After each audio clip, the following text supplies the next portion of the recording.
For this week's What's in Bloom, we featured the wild strawberry, Fragaria virginiana.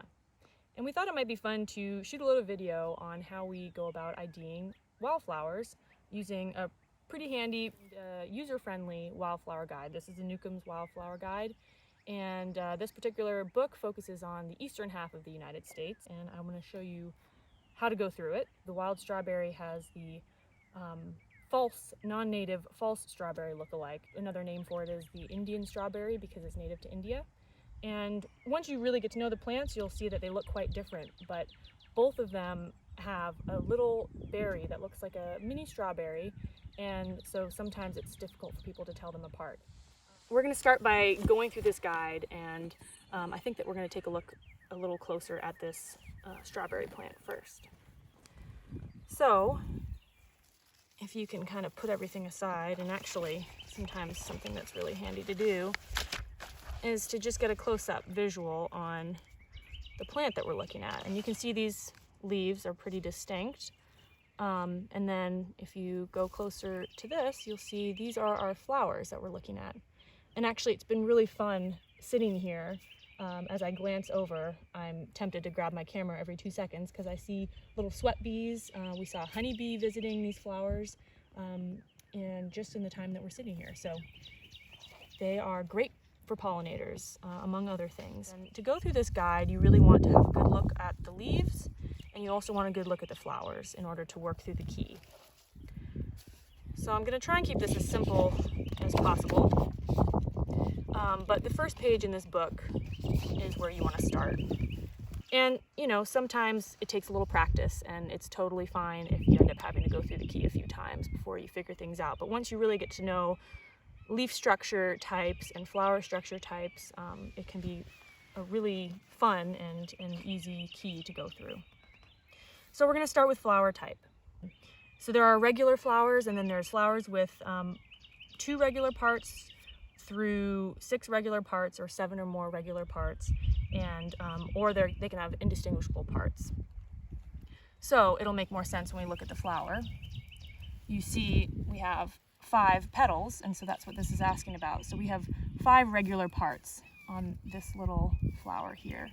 And I actually found a violet earlier, but that's a good example of an irregular flower part.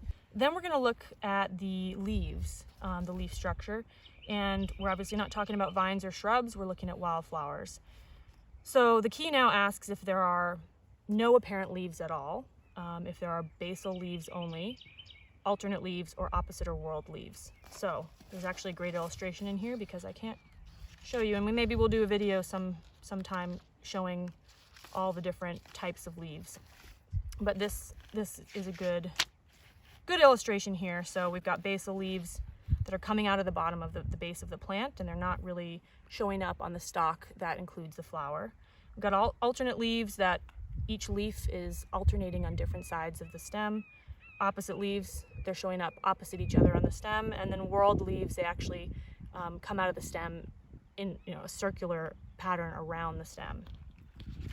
So this one, oh, and then I guess we'll talk about the last thing that we look at is leaf type. So does it have no apparent leaves, entire leaves, toothed or lobed, or divided leaves? Entire leaves, you can see that they're the single leaf. We have toothed leaves, so the margins, which are the edge of the leaf, here are toothed or rounded, or they look like saw blades, versus the smooth leaf margins of these entire leaves.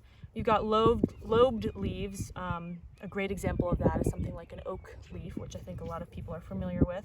And then we have divided leaves, which is actually great. You can see this is has a pretty striking similarity to the strawberry that we're looking at right now.